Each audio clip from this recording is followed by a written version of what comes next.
all of them would have in practices done all of this. Otherwise they won't be reaching Olympics. Focus. Actually, they need to determine in countries for Come on, sir. What is your opinion? You gentlemen. He has to find a shortcut.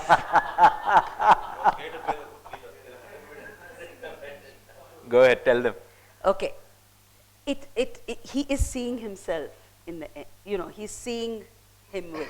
No, he is visualizing the win. Right? He is seeing himself as owning that medal. They are all seeing it, but he is actually seeing it better. Actually seeing it more clearly. Right. One of the interviews he said, what is the preparation that you are fighting? What is your preparation that you remember when you won the gold? He said, anyway, shooting every day I was doing that day morning, I visualized my goal. I need to visualize me standing on the gold podium. Exactly. So he visualized that. I think I told it. He's visioning himself as a gold medalist rather than a silver. Correct. So to not be prepared to take no for an answer, right? That preparedness can only come when you've done all of these things, but you've done it with an intention to learn, right? A lot of people think, oh, I'm learning, I'm doing what everybody else is doing, but why am I not winning? Because we are actually not learning, we are just observing and actually justifying what we are doing. Vis-a-vis learning. There is a big difference. A learner just says, okay, that person does this better. It's not that all the people visualize Yes. standing on the podium. They do, but Yes. the visualization of a winner is different. Beating the goal also makes a difference. No, I'll first come second, third. I'm not sure I'm lying. Yeah. Think of Jesse Owens. Yes. Yeah. The first, what he did, he has collected things of the likely competition. He studied their motion. He has found that his nearest competitor, his startup, is not so good. So this is where I'm thinking. The first 3 seconds will decide whether I'm to win the match. So that is, That, so, but that that's also. the learning. That also. That's the learning. Right? Let me give you another example. The person who has won the most diving gold medals in the Olympics is someone by the name of Greg Louganis. And in the Tokyo Olympics, he was executing a dive with a great deal of, with a big degree of difficulty. And as he was executing it, he hit his head on that platform and fell into the water. He comes out, obviously he's had a huge shock and he's bleeding. Now, he has another dive to execute because they take the best of so many attempts. You make 5 attempts, the 3 best are taken. Fine. He comes back, he does the next dive and it's done perfectly. And he wins his gold medal. So now the reporters are asking him, what were you doing in the meantime between these 2 dives? He says, of course, I was bleeding, so I had to have, have it stitched up.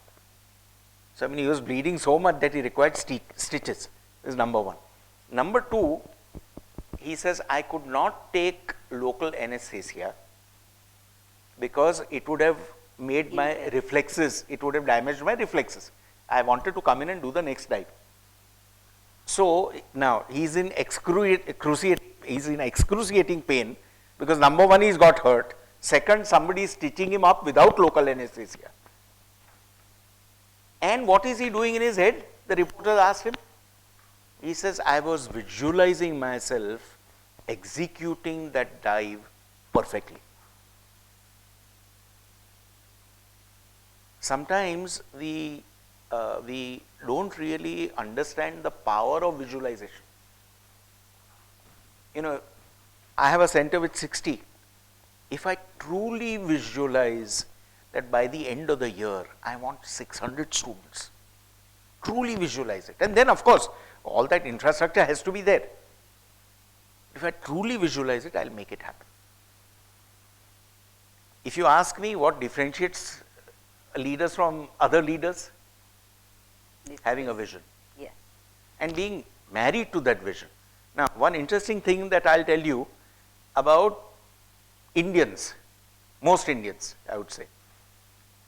When we go out or when we are going for a, for some important interview or some important meeting or some important presentation, what do we do? No, prepare yourself, yes, but as you are leaving, there is one thing that you will do. Huh? You will remember God. Okay, now you have a particular God that you will remember if you are a Hindu. Who is that? Ganesha. Now, what are you visualizing? That this guy is going to make your path clear. That he is going to make sure that you have no obstacles. Because he is the God who removes obstacles. That's why we have a Ganesha exit. Exactly. And see, if you are a Christian, you will do this and go. What is that? You are invoking blessings. Ki sab acha jayega. Everything will go well. This is visualization, but we do it mechanically. Not from our heart, that's what you are trying to say. Yes. We need to do it, we need to really visualize. This is what I am going to do today and I am going to succeed at it.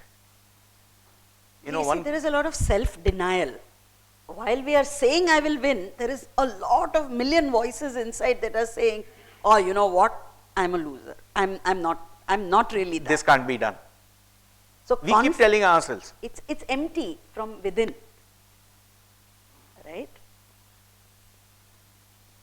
So If we need to sincerely see this vision of ourselves winning whatever it is that we are set out to win.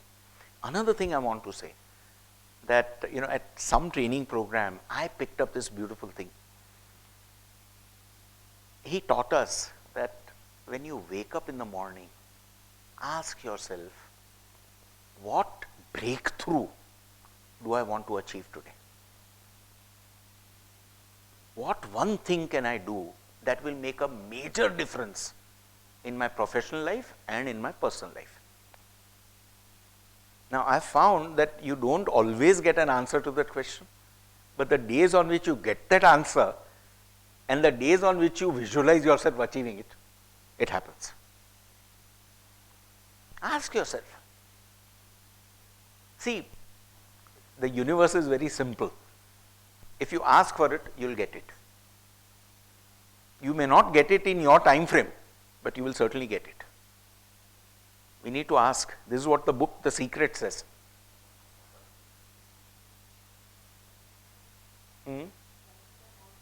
Is important, and most of the times the universe cooperates. You may get a second chance. I mean, see, we in life, we never play the finals. Yes, there is no end. We You never know- play the finals. There is no relevance between a life and There is. You see, if you look at him, day before yesterday, we were at the Narayana Netralaya, ready for him to get a corneal transplant. Okay? In this, I have hardly any vision. Right? And so we went there, ready to get, admitted into the hospital to get a corneal transplant. The doctor examines the eye and says, you know what, there is a solution that you will not need this corneal surgery. Okay? So he came up with a list of things. Oh, but you know what, it's really bad. How much will this solution How long improve will I have to suffer, because this has Right. gone on for 5 years. I'm tired, I want quality of life, I want this, I want that. Okay, and what the doctor told him is, okay, so the minute I put you under the scalpel, there is always a chance of failure. Okay, right? Why do you, hold on, so why? See, what did I he said- want? What did he want? Okay, he wanted somebody. Good vision. Right, he wanted good vision, right? So what the doctor said is, at the end of the surgery, I'm able to grant you only this much vision. Now with this solution, which is non-invasive, I'm able to grant you the same vision. So he kept saying, oh, but after 2 years, then again I will have to come. Right now I'm all prepared, mentally prepared. The doctor said, it is 2 years of quality life that you will have enjoyed in between. And the surgery you Without can always surgery, do. right? The surgery is always an option. So when I'm responding to what you're saying is there's no second chance. This is a second chance, but to top that, I'll tell you something, that the morning we went, I visualized him walking out with brand new eyes. This is just a new type of contact lens. It's a simple solution, right? But so there is, when we believe in something, the universe makes it happen. Because it's created for that. For those who believe in spirituality somewhat, you'd understand that. The vibrations get created. You Exactly. create that energy. Believe in it, please believe in it. And leaders have to be spiritually strong.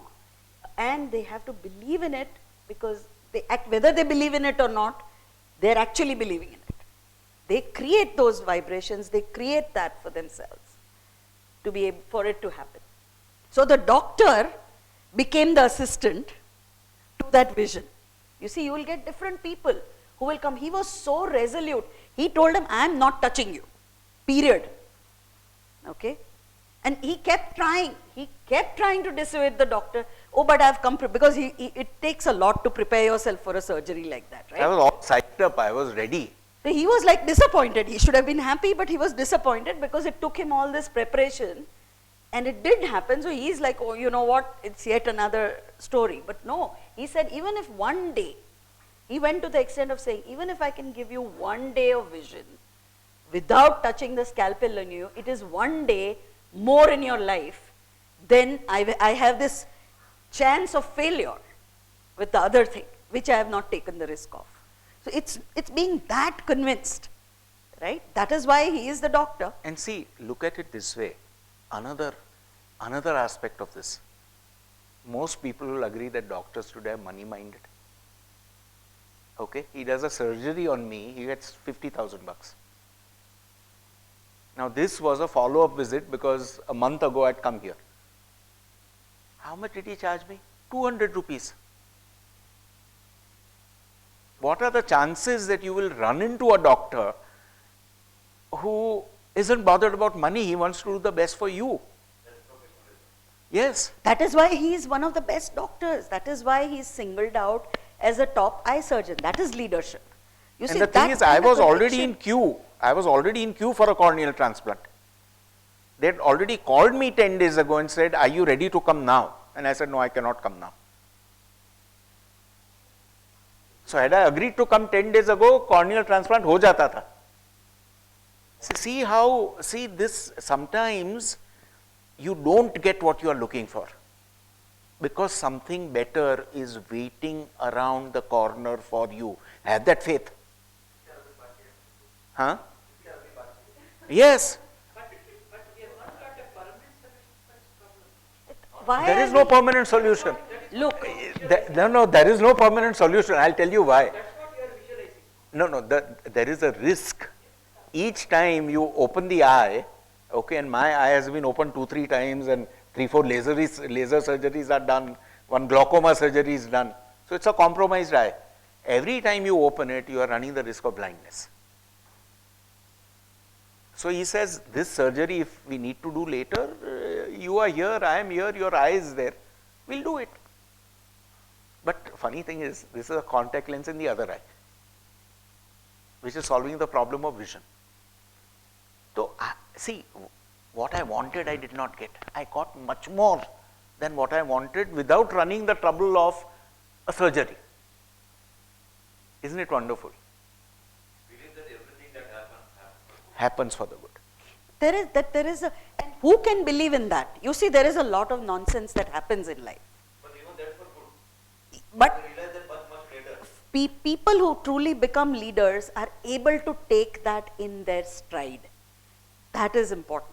to know that, okay, you know, mistakes happen, failures happen, you're able to you have to step back sometimes, you have to lose races. People who believe in that can keep on surfacing again and saying, okay, here I am, here I am, here I am. And that gives you a certain amount of conviction. That perseverance gives you a certain amount of conviction. See, I'll tell in you making something. decisions. We say that we are religious. We say that we really believe in God, but we don't have faith. We truly don't have faith. I mean, He is our Father. Why would anything go wrong with us? When have you ever been in a situation where you were worried that my next meal is not with me? I don't have money for my next meal. When were you ever in a situation that you were wearing the one set of clothes that you had? You did not have a second set of clothes with you. When were you ever in a situation, maybe, it can happen, okay? But the rest of us, when were you ever in a situation that you did not have a roof on your head, you had to sleep on the footpath? So if that has not happened until now, why will it happen tomorrow? We have been guided in the right direction. And I'll tell you something, you know, there is a doha from Kabir. He says, Guru Govind dou khade, kaake lagu pae, balihari Guru apni, Govindiyo bataye. So he says that, you know, God and my Guru are both standing in front of me. So who will I bow to first? Should I bow to God first or to my Guru first? And he says, you know, thank you very much, Guruji, that you have taught me how to see God. And so I will bow to you first. My friends, this is the profession we are in. How can anything go wrong with us? You are collecting so much goodwill, you are collecting so much good karma. We cannot go wrong. But we have to believe, for our own sakes and for the sakes of our students. And we had this teacher, I've got into all these stories, but anyway. Our 6th standard class teacher was a lady called Mrs. Mendonça. Okay, every child in school was scared of her. I mean, if she started walking through the corridor, the students will all jump into the classes because they don't even want her to see them. She was so strict. Now, what was the one incredible thing about her? You passed through her college, I mean, you passed through her class. You knew your arithmetic, you knew your algebra, you knew your geometry. It had nothing to do with whether you were a genius or a stupid idiot. When you went out of her class, you knew your stuff. And as a result, for 15 years running, the first ranker at the Gujarat SSC board was always from our school, because these are scoring subjects. 100 out of 100. Everybody.